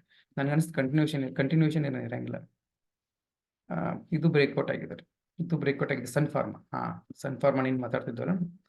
ಸೊ ಸ್ವಿಂಗ್ ಟ್ರೇಡ್ಗಿಂತ ಇಲ್ಲಿ ಪಾಯಿಂಟ್ಸ್ ಒಳ್ಳೆ ಕ್ಯಾಪ್ಚರ್ ಪಾಯಿಂಟ್ಸ್ ಅಂತೂ ಚಲೋ ಆಗಿದೆ. ಇಲ್ಲಿ ನಾವು ಏನಾದರೂ ಎಂಟ್ರಿ ಮಾಡಿದ್ರೆ ಇದನ್ನು ಅಟ್ಲೀಸ್ಟ್ 15 ಪಾಯಿಂಟ್ಸ್ 20 ಪಾಯಿಂಟ್ಸ್ ಅಂತ ನಾವು ಕ್ಯಾಪ್ಚರ್ ಮಾಡ್ಬೋದು, ಅಟ್ಲೀಸ್ಟ್ 10 ಪಾಯಿಂಟ್ ಅಂದ್ರೆ ಮಿನಿಮಮ್ 10 ಪಾಯಿಂಟ್ ಕ್ಯಾಪ್ಚರ್ ಮಾಡ್ಬೋದಿತ್ತು. ಬಟ್ ಇಂಟ್ರಾಡೇ ಅಂದರೆ ನೆಗೆಟಿವ್ದಲ್ಲಿ ಇರ್ತೈತೆ, ಆ್ಯಕ್ಚುಲಿ ಒಂದು 19 ಪಾಯಿಂಟ್ಸ್ ನೆಗೆಟಿವ್ ನಾವು ಎಂಟ್ರಿ ಮಾಡೋದಕ್ಕಿಂತ ಪಾಯಿಂಟ್. ಇನ್ನೊಂದೇನೆಂದರೆ ಈ ಕ್ಯಾಂಡಲ್ ಪೂರ ಬೀರಿಶ್ ಇದೆ. ನಾಳೆ ಈ ಕ್ಯಾಂಡಲ್ ಈ ಲೋ ಕೆಳಗೆ ಏನಾದರೂ ಪ್ರೈಸ್ ಮೂವ್ ಆದರೆ ಡೆಫಿನೆಟ್ಲಿ ಇಲ್ಲಿ ಬಂದು ಮತ್ತೆ ಟಚ್ ಆಗುತ್ತೆ, ಯಾಕಂದ್ರೆ ಈ ಕ್ಯಾಂಡಲ್ ಅದನ್ನೇ ಹೇಳ್ತದೆ, ಸೆಂಟಿಮೆಂಟ್ ಬೀರಿಶ್ ಸೆಂಟಿಮೆಂಟ್ ಇದೆ. ಸೊ ಹಂಗಾಗಿ ನಾಳೆ ಏನಾದರೂ ಸಡನ್ ಮತ್ತೆ ಬ್ರೇಕ್ ಆಯಿತು ಅಂದ್ರೆ ಅದು ಫೇಕ್ ಬ್ರೇಕ್ಔಟ್ ಆಗೋ ಚಾನ್ಸಸ್ ಜಾಸ್ತಿ ಇರ್ತೈತಿ. ಇದ್ರೊಳಗೆ ಟ್ರೇಡ್ ತಗೋದು ಬೇಡ ಸದ್ಯಕ್ಕೆ. ಒಂದಿನ ಎಕ್ಸಾಕ್ಟ್ಲಿ ಒಳ್ಳೆ ಸೆಟಪ್ ಫಾರ್ಮ್ ಆಗ್ತವೆ, ಬಟ್ ಮರ್ದಿನ ಅದ್ರ ಅಪೋಸಿಟ್ ಕ್ಯಾಂಡಲ್ಸ್ ಫಾರ್ಮ್ ಆಯ್ತಂದಾಗ ಆ ಸೆಟಪ್ ಫೇಲ್ ಆಗ್ಬಿಡುತ್ತೆ. ಇದು ನೋಡ್ರಿ ಬೆಸ್ಟ್ ಸೆಟಪ್ ಐತೆ ಅದು. ಇಲ್ಲಿ ಬ್ರೇಕ್ ಆಯಿತು, ನಾವು ಮೂವ್ಮೆಂಟ್ ಮಾಡ್ಬೋದು. ಬಟ್ ಇದೇನು ಕ್ಯಾಂಡಲ್ ಫಾರ್ಮ್ ಆಗಿದೆಯಲ್ಲ, ಟಾಪ್ನಾಗ ಫಾರ್ಮ್ ಆಗಿದೆಯಲ್ಲ, ಸ್ವಲ್ಪ ಹಂಗೆ ಕಾನ್ಫಿಡೆಂಟ್ ಕೊಡೋಂಗಿಲ್ಲ ಬೈ ಮಾಡಲಿಕ್ಕೆ. ಯಾಕಂದ್ರೆ ಪ್ರೈಸ್ ಏನಾದರೂ ಕೆಳಗೆ ಮೂವ್ ಆಯ್ತಪ್ಪ ಅಂದರೆ ಮಾರ್ಕೆಟ್ ಒಳಗೆ ಸೆಂಟಿಮೆಂಟ್ ಆಗಿ ನೆಗೆಟಿವ್ ಆಗಿಬಿಡುತ್ತೆ. ಯಾಕಂದ್ರೆ ಪ್ರತಿಯೊಂದು ಪ್ಯಾಟರ್ನ್ಸ್ ಮತ್ತು ಕ್ಯಾಂಡಲ್ಸ್ ಮೇಲೆ ಚೆಕ್ ಮಾಡ್ತಿರ್ತಾರೆ, ಎಲ್ಲರೂ ನೋಡೋದು ಅದೇ. ಹಂಗಾಗಿ ಏನಾಗುತ್ತೆ, ಅದು ಕೆಳಗೆ ಮೂವ್ಮೆಂಟ್ ಆದರೆ ಸಡನ್ಲಿ ಶಾರ್ಟ್ ಮಾಡಿರ್ತಾರೆ, ಸೆಲ್ ಮಾಡಕ್ಕೆ ಬಿಡ್ತಾರೆ ಕೆಲವೊಂದಿಷ್ಟು ಜನ. ಸೊ ಹಂಗಾಗಿ ನಾವು ಟ್ರ್ಯಾಪ್ ಆಗ್ತು, ಬೈಯರ್ಸ್ ಟ್ರ್ಯಾಪ್ ಆಗೋ ಚಾನ್ಸ್ ಇರುತ್ತೆ. ಅದಕ್ಕೆ ಇದರಿಂದ ಅವಾಯ್ಡ್ ಮಾಡೋದು ಅಷ್ಟೇ. ವ್ಯಾಲ್ಯೂಮ್ನು ನೆಗೆಟಿವ್ ಆಗಿದೆ, ಸೊ ಆದಷ್ಟು ಇದ್ರೆ ಅವಾಯ್ಡ್ ಮಾಡೋದು ನಾಳೆ ಅಂತ. ಸೊ ಇಷ್ಟು ಸ್ಟಾಕಲ್ಲಿ ಯಾವುದೂ ಒಂದು ಪಾಸಿಟಿವ್ ಇಲ್ಲ. ಬಟ್ ನಾನೊಂದು ನನ್ನ ಸಪ್ರೇಟ್ ನಾನು ಟ್ರೇಡ್ ಮಾಡೋಕೆ ಒಂದು ಲಿಸ್ಟ್ ಮಾಡಿಟ್ಟಿದ್ದೆ, ಅದೆಲ್ಲಿದೆ ಅಂದರೆ ಇಲ್ಲಿದೆ. ಎಸ್, ಇದರಲ್ಲಿ ಒಂದು 2-3 ಸ್ಟಾಕ್ ಪಾಸಿಟಿವ್ ಇದೆ. ಬಟ್ ಆ್ಯಕ್ಚುಲಿ ನಾನು ಇವತ್ತು ಸ್ವಲ್ಪ ಔಟ್ ಆಫ್ ಸ್ಟೇಷನ್ ಇದ್ದೀನಿ, ಹಾಗಾಗಿ ನಾನು ತೊಗೊಂಡಿಲ್ಲ. ಮತ್ತು ಇನ್ನೊಂದು ನಂದು ನಾನೇನಾದರೂ ಕಂಪ್ಯೂಟರ್ ಮುಂದೆ ಡೆಫಿನೆಟ್ಲಿ ಒಂದು ಸ್ವಲ್ಪ ಏನಾದರೂ ಸೆಲ್ ಮಾಡ್ತಿದ್ದೆ ಇಂಟ್ರಾಡೇ ಒಳಗೆ. ಅಟ್ಲೀಸ್ಟ್ ಒಂದು 12,000 ಲಾಸ್ ಆಗಿದೆ ಅಂದರೆ, ಇಲ್ಲ ಅಂದರೂ ಒಂದು 6,000 ರಿಕವರ್ ಮಾಡ್ಕೋತಿದ್ದೆ ಸೆಲ್ ಮಾಡಿ. ಯಾಕಂದ್ರೆ ಇಂಟ್ರಾಡೇ ಯಾಕಂದ್ರೆ ನಾನು ಜಾಸ್ತಿ ಮಾಡೋದು ಇಂಟ್ರಾಡೇ ಅಲ್ಲ, ಹಾಗಾಗಿ ಇಂಟ್ರಾಡೇ ಒಳಗೆ ಇಂಥ ಮೂಮೆಂಟ್ ಸಿಕ್ಕರೆ ಬೆಸ್ಟ್. ಒನ್ ಸೈಡ್ ಮೂಮೆಂಟ್ ಇದೆ ಮಾರ್ಕೆಟ್. ಸೊ ಆಗಸ್ಟಿಗೆ ನಾನು ಏನು ಪ್ಲಾನ್ ಮಾಡಿಟ್ಟಿದ್ದೆ ಅಂದರೆ, ಫ್ರೈಡೇ ಇವೆಲ್ಲ ಪ್ಲಾನ್ ಮಾಡಿಟ್ಟಿದ್ದೆ ಇಷ್ಟೆಲ್ಲ ಸ್ಟಾಕ್. ಈ ಸ್ಟಾಕಲ್ಲಿ ಒಂದು 3 ಸ್ಟಾಕ್ ನನಗೆ ಎಂಟ್ರಿ ಸಿಗ್ತಿದ್ದು. ಎಂಟ್ರಿಯಲ್ಲಿ ಇದು ಎಂಟ್ರಿ ಇದೆ ನೋಡಿರಿ, ಯಾವುದು ಇನ್ಸೆಕ್ಟಿಸೈಡ್ಸ್. ಇವತ್ತು ಎಂಟ್ರಿ ಮಾಡಿರ್ತಿದ್ದೆ ನಾನು ಇಲ್ಲಿ ಬ್ರೇಕ್ ಆದ ಕೂಡ ಎಂಟ್ರಿ ಮಾಡ್ತಿದ್ದೆ. 2-3 ದಿನ ವೇಟ್ ಮಾಡ್ತೀನಿ. ಇದನ್ನು ಹೈ ಕ್ಲೋಸ್ ಆದರೆ 3 ದಿನದಾಗ 50% ಕ್ವಾಂಟಿಟಿ ಬುಕ್ ಮಾಡ್ತಿದ್ನಿ. ಇಲ್ಲಾಂದರೆ ಇದ್ರ ಲೋ ಬಂದರೆ ಲಾಸ್ ಬುಕ್ ಮಾಡ್ತೀನಿ ಇಷ್ಟೇ. ಆಮೇಲೆ MSPL, ಇದು ಬೇರೆ, ಇದು ಟ್ರಯಾಂಗಲ್ ಬ್ರೇಕ್ಔಟ್ 4% ಬ್ರೇಕ್ಔಟ್ ಬರುತ್ತೆ. ಇದನ್ನು ಕನ್ಸಿಡರ್ ಮಾಡಲ್ಲ. ಶಾ ಅಂತೂ ಆಲ್ರೆಡಿ ನಂದು ಇದರೊಳಗೆ ಕ್ವಾಂಟಿಟಿ ಆ್ಯಡ್ ಇದ್ದಾವೆ. ನಾನು 4 ರೂಪಾಯಿದಾಗ ತೊಗೊಂಡಿದ್ದು. ಸೊ ಒಂದು 2% ಜಾಸ್ತಿ ಆಗಿದೆ. ಇದರಲ್ಲಿ ಒಂದು 600 ಕ್ವಾಂಟಿಟಿ ಇದ್ದಾವೆ. ಆಲ್ಮೋಸ್ಟ್ 650 ಕ್ವಾಂಟಿಟಿ ಇದಾವೆ ಇದೊಂದು ಸ್ಟಾಕಲ್ಲಿ. ಸೊ ಓವರಾಲ್ ಇವತ್ತಿಂದ ಇಷ್ಟ ಆಯಿತು. ಇನ್ನೊಂದೇನಪ್ಪ ಅಂದರೆ, ನಾಳೆಗೆ ಎಷ್ಟು ಸ್ಟಾಕ್ ಸಿಗ್ಬೋದು ರೂಲ್ಸ್ ಪ್ರಕಾರ ಚೆಕ್ ಮಾಡಿದರೆ, ನಾನು ನಮ್ಮ ಫಿಲ್ಟರ್ ಪ್ರಕಾರ ಹಾಕಿಟ್ಟಿದ್ದೀನಿ ಇಲ್ಲಿ. ಟೋಟಲ್ 40 ಸ್ಟಾಕ್ ಮ್ಯಾಚ್ ಆಗ್ತಿದ್ದಾವೆ. ಕಂಡೀಷನ್ ಏನಪ್ಪ ಅಂದರೆ 10-20 ಮೂವಿಂಗ್ ಮೇಲೆ ಪ್ರೈಸ್ ಇರಬೇಕು, ಕನ್ಸಾಲಿಡೇಟ್ ಆಗ್ತಿರಬೇಕು, daily volume at least 500 to 1 million ಇರಬೇಕು. 500K ಅಂದರೆ 5 ಲಕ್ಷದಿಂದ 1 million ತನಕ, 10 ಲಕ್ಷ ತನಕ ಇರಬೇಕು. ಪ್ರೈಸ್ ಏನಪ್ಪ ಬಿಟ್ವೀನ್ 20 to 2,000 ಒಳಗೆ ಇರಬೇಕು. ಯಾಕಂದ್ರೆ 2,000 ಮೇಲೆ ಹೋದ್ರೆ ನನಗೆ ಅಂದರೆ ಕ್ಯಾಪಿಟಲ್ ರಿಕ್ವೈರ್ಮೆಂಟ್ ಜಾಸ್ತಿ ಆಗುತ್ತೆ. ಮತ್ತು ಕೆಲವೊಂದ್ಸಲ ಆ ಸ್ಟಾಕ್ನು ಮೂವ್ಮೆಂಟ್ ಸರಿ ಆಗಲ್ಲ. ಒಂದ್ಸಲ ಅಂದರೆ ಸ್ಟಾಪ್ ಲಾಸ್ ಜಾಸ್ತಿ ಆಗೈತೆ. ಕೆಲವೊಂದ್ಸಲ ನೋಡ್ರಿ, ರಿಲಯನ್ಸ್ 2,500 ಇದೆ. ಇನ್ನೊಂದು ಹೇಳ್ಬೇಕಂದ್ರೆ ನನಗೆ ಮ್ಯಾಸ್ಡಾಕ್ ನನ್ನ ಫೇವ್ರೇಟ್ ಸ್ಟಾಕು. ಬಟ್ 4,000 ರೂಪಾಯಿ ಪ್ರೈಸ್, 4,800 ಪ್ರೈಸ್ ಇದೆ ಅದು. ಬಟ್ ಹೆಂಗಿರುತ್ತೆ ಅಂದ್ರೆ, ಒಂದ್ಸಲ ಮೂವ್ ಆದ್ರೆ 300 ಪಾಯಿಂಟ್ ಮೂವ್ ಆಗುತ್ತೆ. ಸಪೋಸ್ ಏನಾದ್ರೂ ನಾವು ರಾಂಗ್ ಸೈಡ್ನಾಗ ನಿಂತಪ್ಪ ಅಂದ್ರೆ, SL ಏನಾದರೂ ಸರಿಯಾಗಿ ತಗೊಳ್ಳಿಲ್ಲ ಅಂದ್ರೆ ಡೆಫಿನೆಟ್ಲಿ ಬಿಗ್ ಲಾಸ್ ಆಗುತ್ತೆ. ಸೊ ಹಂಗಾಗಿ ನಂದೊಂದು ರೇಂಜ್ ಇದೆ ಸ್ಟಾಕ್, ಆ ಸ್ಟಾಕ್ ರೇಂಜ್ ಒಳಗೆ ಇರ್ತೀನಿ. ಯಾಕಂದ್ರೆ ಇಲ್ಲಿ ಏನಪ್ಪಾ ಅಂದ್ರೆ ಮ್ಯಾಕ್ಸಿಮಮ್ 10-15%, 15 ರೂಪಾಯಿ ಬೀಳ್ಬೋದು ಸ್ಟಾಕ್. 15 ರೂಪಾಯಿ ಏನೋ ನನಗೆ ಭಾಳ ದೊಡ್ಡದಲ್ಲ, ಏನೋ ಲಾಸ್ ಆದರೂ ಒಂದು 2-3 ದಿನದ ರಿಕವರ್ ಮಾಡ್ಕೋಬೋದು ಅದನ್ನು. ಬಟ್ 4,000 ರೂಪಾಯಿ ಇದ್ದ ಸ್ಟಾಕ್ ಏನಾದರೂ ಬಿತ್ತಪ್ಪ ಅಂದ್ರೆ 100, 200, 250 ಈ ಥರ ಬೀಳ್ತದೆ.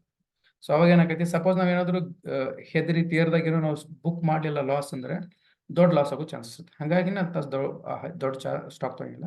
ಸೇಮ್ ಹಾಗೆ ಪ್ರಾಫಿಟ್ ಆದ್ರೂ ದೊಡ್ಡ ಪ್ರಾಫಿಟ್ ಆಗೋ ಚಾನ್ಸಸ್ ಇರುತ್ತೆ. ಬಟ್ ಯಾಕೆ ಸುಮಾರು ರಿಸ್ಕ್ ತಗೊಂಡ್ರೆ 20 to 200 ಸ್ಟಾಕ್ಗಳೇ ನಾನು ಚೆಕ್ ಮಾಡ್ತೀನಿ.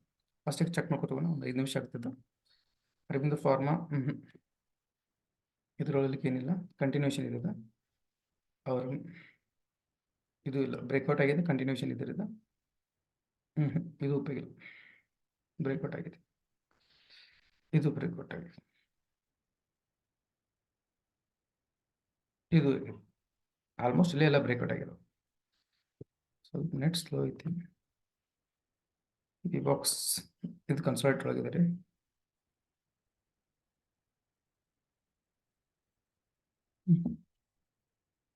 ಗ್ಲೂಜೆಟ್ ಇದು ಕನ್ಸಲ್ಟೇಷನ್ ಒಳಗಿದೆ, ನೋಡ್ಬೇಕು ಏನು. ಓಕೆ, ಪ್ರಾಬ್ಲಮ್ ಏನಿಲ್ಲ. ಬಟ್ ಬಿಟ್ಬಿಡಿ, ಸರಿ ಇಲ್ಲ. ಎಕ್ಸ್ಮಸ್ ಫೋರ್ಸ್ ಎಂಟ್ರಿ ತೊಗೊಳೋದು ಬೇಡ. ಎಕ್ಸಾಕ್ಟ್ ಸೆಟಪ್ ಆಗ್ಮಿತ್ತು ಅಂದ್ರೆ ಎಂಟ್ರಿ ಮಾಡಿಲ್ಲ ಅಂದ್ರೆ ತಲೆ ಕೆಡ್ಸೋದು. ಕ್ಲೀನ್ ಸೈನ್ಸ್ ಬೇಡ. ಇಲ್ಲಿದೆ ನೋಡಿ, ಇದು ನೋಡೋಣ. ಆಲ್ರೆಡಿ ಮಾರ್ಕ್ ಮಾಡಿದ್ದಾರೆ. ದೀಪಕ್ ನೆಟ್ ಆಲ್ರೆಡಿ ಇದೆ ನಮ್ಮ ಲಿಸ್ಟ್ನಲ್ಲಿ ಇದೆ, ನಾಳೆ ಲಿಸ್ಟ್ನಲ್ಲಿ. ಪಿನ್ ಓಪ್ ಪಿ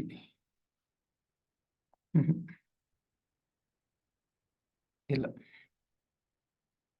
40 ಸ್ಟಾಕ್ದಾಗ ಎಂಟ್ರಿ ಸೇವ್ಕತ್ತೀನಿಲ್ಲ ರೀ. ನಮ್ಮ ಎಂಟ್ರಿ ಸಿಕ್ಕರೆ ಮಾತ್ರ ನಾವು ತಗೋಣ, ಇಲ್ಲ ಅಂದ್ರೆ ಇಲ್ಲ. ಇದು ಇನ್ನೂ ಸ್ವಲ್ಪ ಕನ್ಸಲ್ಟ್ ಆಗಬೇಕು. ಯಾಕಂದ್ರೆ ಅಂದ್ರೆ ಓಕೆ, ಇಲ್ಲಾಂದ್ರೆ ಏನಾಗುತ್ತೆ ಅಂದ್ರೆ ಇದು ಮೂವ್ಮೆಂಟ್ ಆದರೆ ಪಟಾಣೆ ಮೇಲೆ ಮೂವ್ಮೆಂಟ್ ಆಗುತ್ತೆ. ಇಲ್ಲಾಂದ್ರೆ 2-3 ದಿನ ಇಲ್ಲೇ ಸಣ್ಣ ಸಣ್ಣ ಕ್ಯಾಂಡಲ್ ಕನ್ಸಲ್ಟ್ ಆಗುತ್ತೆ. ಇದು ಗ್ರ್ಯಾನ್ಯುಲ್ಸ್ ಆಲ್ರೆಡಿ ಮೂವ್ಮೆಂಟ್ ಆಗಿದೆ, 37% ಮೂವ್ಮೆಂಟ್ ಆಗಿದೆ. ಇದು ಉಪಯೋಗಿಲ್ಲ. ಕಂಟಿನ್ಯೂ ಆಗಿದೆ. 3-4 ಕ್ಯಾಂಡಲ್ ಗ್ರೀನ್ ಆಗಿದೆ. ಇನ್ನೊಂದೇನಪ್ಪ ಅಂದ್ರೆ, ಕಂಟಿನ್ಯೂ ಆಗಿ 3-4 ಕ್ಯಾಂಡಲ್ ಗ್ರೀನ್ ಆದರೆ ನೆಕ್ಸ್ಟ್ ಏನಿದೆ ಅಂದ್ರೆ ಒಂದು ರಿವರ್ಸಲ್ ಆಗುತ್ತೆ ಸ್ಮಾಲ್. ಸೊ ಹಂಗಾಗಿ ಟ್ರೇಡ್ ತೊಗೊಳಕ್ಕೆ ಕಂಟಿನ್ಯೂಸ್ ಒಂದು 3 ಗ್ರೀನ್ ಕ್ಯಾಂಡಲ್ ಬಂದು ಅಂದ್ರೆ ನಮಗೆ ಏನು ಅನಿಸ್ತಿ, ನೋವೆಸ್ ಫಸ್ಟ್ ಟೈಮ್ ನಾವು ಏನಾದರೂ ಸ್ಟಾಕ್ ಇದು ಮುಂದೆ ಹೋಗುತ್ತೆ. ಯಾಕಂದ್ರೆ 3 ಗ್ರೀನ್ ಕ್ಯಾಂಡಲ್ ಆಗಿ ಸ್ಟ್ರಾಂಗ್ ಅನ್ಕೋಬಹುದು. ಬಟ್ ಮಾರ್ಕೆಟ್ ಒಳಗೆ ಹೆಂಗಿದೆ ಅಂದ್ರೆ, ಕಂಟಿನ್ಯೂಸ್ 3-4 ಗ್ರೀನ್ ಕ್ಯಾಂಡಲ್ ಅದಂದ್ರೆ ನೆಕ್ಸ್ಟ್ ಒಂದು ಸ್ಮಾಲ್ ರಿಟರ್ನ್ ಇದಾಗುತ್ತೆ, ರಿವರ್ಸ್ ಹೊಡಿತಿ. ಕೆಲವು ಸಲ ಬಿಗ್ ರಿವರ್ಸ್ ಹೊಡಿತಿ, ಕೆಲವು ಸಲ ಸ್ಮಾಲ್ ರಿವರ್ಸ್ ಹೊಡಿತೈತಿ. ಸೊ ಹಂಗಾಗಿ ಕಂಟಿನ್ಯೂಸ್ 3-4 ಕ್ಯಾಂಡಲ್ ಗ್ರೀನ್ ಇದನ್ನ ಅದನ್ನ ಕಣ್ಣಿಗೆ ಹಾಕೋಂಗಿಲ್ಲ. ಯಾಕಂದ್ರೆ ಯಾವ ಟೈಮ್ದಾಗ ಯಾವಾಗ ಇದು ಕಂಟಿನ್ಯೂ ಇದೆ ಯಾವ ಟೈಮ್ದಾಗ ಯಾವಾಗ ರಿವರ್ಸ್ ಹೊಡಿತು ಗೊತ್ತಿಲ್ಲ, ಯಾಕಂದ್ರೆ ಟಾಪ್ನಾಗ ಇರ್ತೀವಿ ನಾವು. ಅಲ್ಲಿ ಏನಾದ್ರು ಟ್ರ್ಯಾಪ್ ಆದವು ಅಂದ್ರೆ ಮುಗಿದೋಯ್ತು. ಇಂಡಿಯನ್ ಸಿಮೆಂಟ್ ಇದು ಮಾರ್ಕ್ ಮಾಡಿಕೊಂಡು ಇದು ಇದೆ ರೀ ನಾಳೆ ಟಾರ್ಗೆಟ್ನಾಗ. ಹ್ಮ್ ಹ್ಮ್ ಓ ನಿಮ್ದು ಇಲ್ಲ. ಹ್ಮ್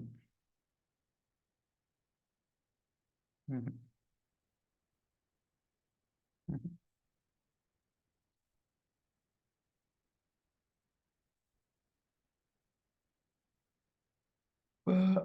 ಬ್ಯಾಡ್ರಿ ಇದು.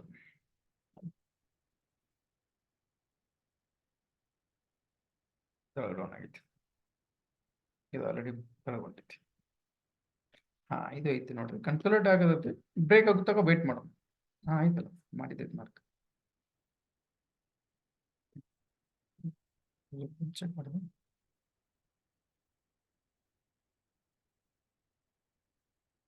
ಲುಪಿನ್ ಆಗೈತಿ.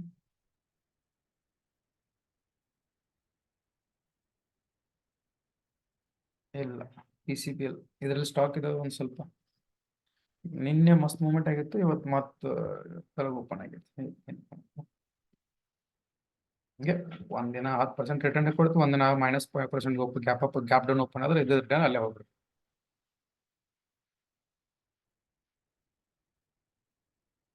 ಬಟ್ ಇಲ್ಲಿ ನಮ್ಮ ಮಿಸ್ಟೇಕ್ ಇರೋದಕ್ಕಿಂತ ಮಾರ್ಕೆಟ್ ಜಾಸ್ತಿ ಇದೆ ಅಷ್ಟೇ. ಮತ್ತೆ ಮಾರ್ಕೆಟ್ ಸೆಂಟಿಮೆಂಟ್ ಚೇಂಜ್ ಇದೆ, ನಾವೇನು ಮಾಡೋಕ್ಕಾಗಿಲ್ಲ. ಇಂಟ್ರಾಡೇ ಮಾಡೋರಾದ್ರೆ ಒಂದು ನಾವು ಬೈ ಮಾಡ್ಬೋದು, ಸೆಲ್ ಮಾಡ್ಬೋದು, ಅಲ್ಲಿ ಎರಡು ಆಪರ್ಚುನಿಟಿ ಇರುತ್ತೆ.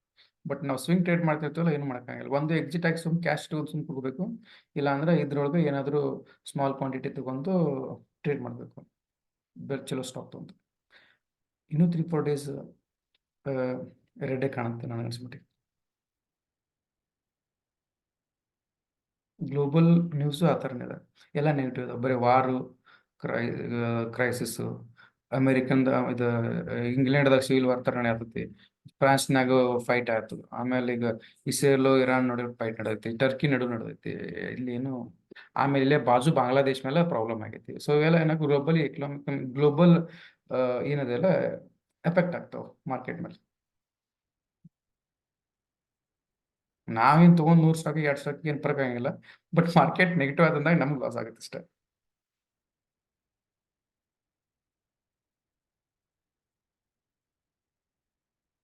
ಹ್ಮ್. ಹ್ಮ್.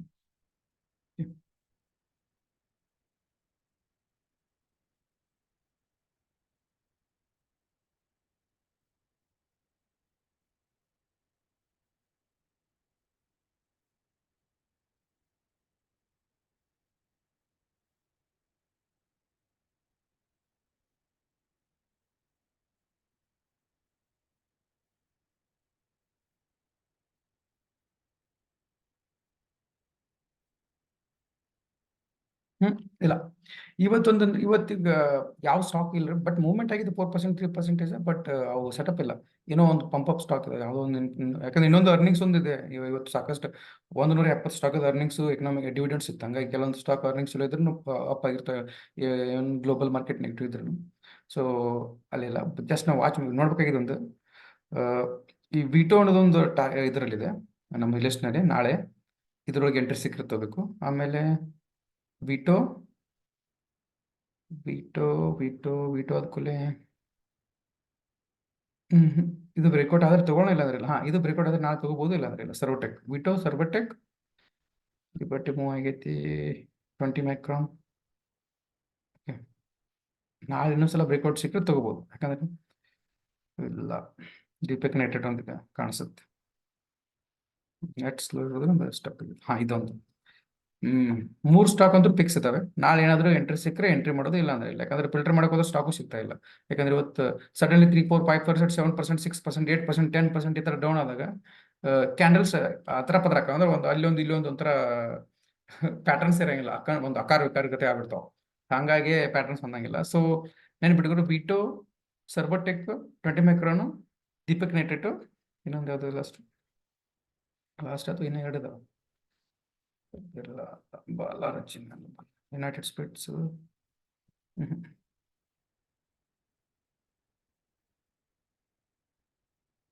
ಇಂಡಿಯನ್ ಸಿಮೆಂಟು ಇದು ಇದೆ ನೋಡ್ರಿ ಚಾನ್ಸಸ್ ನಾವು, ಯಾಕಂದ್ರೆ ಹಾ ಇದೊಂದು ಲಿಮೆರೇಟ್ಸ್ ಹಾ ಇದೊಂದು 5 ಸ್ಟಾಕ್ ಇದಾವ್ರಿ. ಇಂಡಿಯನ್ ಸಿಮೆಂಟ್, ಲಿಮೆರೇಟ್, ಲಿಬರ್ಟಿ, 20 ಮೈಕ್ರಾನು, ಆಮೇಲೆ ಸರ್ವೋಟೆಕ್, ವಿಟೋ, ಇವು 5 ಸ್ಟಾಕ್. ಇವು 5 ಸ್ಟಾಕ್ ಮೇಲೆ ನಾಳೆ ನೋಡೋಣ. ಅದ್ರೊಳಗೆ ಬ್ರೇಕ್ಔಟ್ ಸಿಕ್ಕರೆ ಎಂಟ್ರಿ ಮಾಡೋಣ, ಇಲ್ಲ ಅಂದ್ರೆ ಸುಮ್ಮನೆ ಇಷ್ಟ. ಮತ್ತೆ ನನಗೆ ಅನ್ಸುತ್ತೆ ಡೆಫಿನೆಟ್ಲಿ 1 ಸ್ಟಾಕ್ ಅಂತೂ ಸಿಗುತ್ತೆ. ಮೇ ಬಿ ಇದಾಗಬಹುದು, ಯಾಕಂದ್ರೆ ಕ್ಯಾಂಡಲ್ ಪಾಸಿಟಿವ್ ಇದೆ, ಮತ್ತೆ ಇನ್ನೊಂದು ಆಲ್ರೆಡಿ ಬ್ರೇಕ್ ಆಗಿದೆ. ಜಸ್ಟ್ ಕನ್ಫರ್ಮೇಶನ್ ಏನಪ್ಪಾ ಅಂದ್ರೆ ಈ 2 ತರ ಹೈ ಮೇಲೆ ಏನಾದ್ರು ಕ್ಯಾಂಡಲ್ ಮೇಲೆ ಹೋಗ್ತಪ್ಪ ಅಂದ್ರೆ ಪ್ರೈಸ್ ಡೆಫಿನೆಟ್ಲಿ ಬೈ ಮಾಡಿ. 195 ನಾನು ಆಕ್ಚುಲಿ ಚಾರ್ಟ್ ಕಳಿಸಿದ್ರು 195 ಇಟ್ಟಿನಿ ಎಂಟ್ರಿ ಪ್ರೈಸ್. ಅಬೌವ್ 195 ಏನಾದ್ರು ಪ್ರೈಸ್ ನಮ್ಗೆ ಸಿಕ್ತಪ್ಪ ಡೆಫಿನೆಟ್ಲಿ ಎಂಟ್ರಿ ಮಾಡಿ, ಇಲ್ಲಾಂದ್ರೆ ಎಂಟ್ರಿ ಮಾಡಕ್ ಹೋಗ್ಬೇಡ್ರಿ ಪಾಲ್ತು. ಸೊ ಇವತ್ತಿಂದಿಷ್ಟು. ಸೊ ನಾಳೆಗೆ ಒಂದು ಈ ತರ ಸಡನ್ಲಿ 3%, 2% ಮಾರ್ಕೆಟ್ ಡೌನ್ ಆದ್ರೆ ನಾವು ಯಾವ ತರ ಒಳ್ಳೆ ಸ್ಟಾಕ್ಗಳನ್ನ ಹುಡುಕಿಟ್ಕೊಂಡು, ಯಾಕಂದ್ರೆ ಏನಪ್ಪಾ ಅಂದ್ರೆ ಸಡನ್ಲಿ ದೊಡ್ಡದೊಂದು ಏನಾದ್ರು ಡ್ರಾಪ್ ಆದ ಕೂಡಲೇ ಎಲ್ಲ ಸ್ಟಾಕ್ ಡಿಸ್ಕೌಂಟ್ ಸಿಗ್ತಾವೆ. ಏನೋ ಒಂದು ಮೂವ್ ಆಗಿರ್ತಾವ 10%, 15%, 20% ಮೂವ್ ಆಗಿರ್ತಾವ. ಒಂದು ಕ್ರಾಶ್ ಹಾಕಿದ ಕೂಡ ಅವು ಸಡನ್ಲಿ ಡ್ರಾಪ್ ಆಗ್ಬಿಡ್ತಾವ. ಸೊ ಏನಾಗೈತೆ, ನಾವು ಏನು ಆ ಮೂವ್ಮೆಂಟ್ ಮಿಸ್ ಮಾಡಿರ್ತೀವಲ್ಲ, ಆ ಸ್ಟಾಕ್ ಚಲೋ ಇತ್ತಪ್ಪ ಅಂದ್ರೆ ಅದ್ರೊಳಗೆ ನಾವು ಅಗೇನ್ ಮತ್ತೊಂದ್ಸಲ ಎಂಟ್ರಿ ಮಾಡ್ಕೋಬಹುದು. ಸೊ ಹಂಗಾಗಿ ನಾಳೆ ಒಂದು ಸೆಟಪ್ ಇದೆ. ಸೊ ಆಲ್ಮೋಸ್ಟ್ ಒಂದು 5-6 ಸೆಟಪ್ ನ ಫಾಲೋ ಮಾಡ್ತೀನಿ. ನಾಳೆ ಒಂದು ಸ್ವಿಂಗ್ ಟ್ರೇಡಿಂಗ್ ಇದೆ. ಇಂಟ್ರಾಡೇ ಒಂದು ಸಾಕಷ್ಟು ಇದೆ, ಬಟ್ ಇಂಟ್ರಾಡೇ ಸದ್ಯಕ್ಕೆ ಹೇಳೋದು ಬೇಡ. ಹಂಗಾಗಿ ನಾಳೆ ಒಂದು ಸೆಟಪ್ ಇದೆ. ನಾಳೆ ಅದನ್ನೊಂದು ಎಕ್ಸ್ಪ್ಲೇನ್ ಮಾಡ್ತೀನಿ. ಅದರ ಪ್ರಕಾರ ಯಾವ ಸ್ಟಾಕ್ ಸಿಗ್ತಾವೆ ಅದನ್ನು ಚೆಕ್ ಮಾಡ್ತೀನಿ. ಒಂದು ಸ್ವಲ್ಪ ಹಳೆ ಬ್ಯಾಕ್ ಟೆಸ್ಟ್ ಮಾಡಿದ ರಿಸಲ್ಟ್ ತೋರಿಸ್ತೀನಿ ನಿಮಗೆ. ಯಾಕಂದ್ರೆ ಒಂದು 6 ಅಥವಾ ಒಂದು 2 ತಿಂಗಳದ್ದು ಅಥವಾ ಒಂದು 3 ತಿಂಗಳದ್ದು ಒಂದು 5-6 ಸ್ಟಾಕ್ ಸೆಲೆಕ್ಟ್ ಮಾಡ್ಕೊಂಡು ಬ್ಯಾಕ್ ಟೆಸ್ಟ್ ಮಾಡಿದ್ರೆ ಅದ್ರ ರಿಸಲ್ಟ್ ಏನೈತಿ, ಎಷ್ಟು ಪರ್ಸೆಂಟೇಜ್ ರಿಟರ್ನ್ ಕೊಟ್ಟೈತಿ, ಎಷ್ಟು ಮ್ಯಾಕ್ಸಿಮಮ್ ರಿಟರ್ನ್ ಕೊಟ್ಟೈತಿ, ಮತ್ತು ಲಾಸ್ ಆದ್ರೆ ಎಷ್ಟು ಲಾಸ್ ಆಗೈತಿ, ಟೋಟಲ್ ಓವರಾಲ್ ನಮಗೆ ಟ್ರೇಡ್ ಎಷ್ಟು ಸಿಕ್ಕಾವು ಅದನ್ನು ಸ್ವಲ್ಪ ಎಕ್ಸ್ಪ್ಲೇನ್ ಮಾಡಿ. ಬೇಕಾದ್ರೆ ನಾಳೆ ಅದನ್ನ ಆ ಸೆಟಪ್ ಹೇಳ್ಕೊಡ್ತೀನಿ. ಸೊ ಸದ್ಯಕ್ಕೆ ಇವತ್ತೇನೈತಿ ಎಷ್ಟು ಸಾಕು ಕ್ಲಾಸು. Thank you.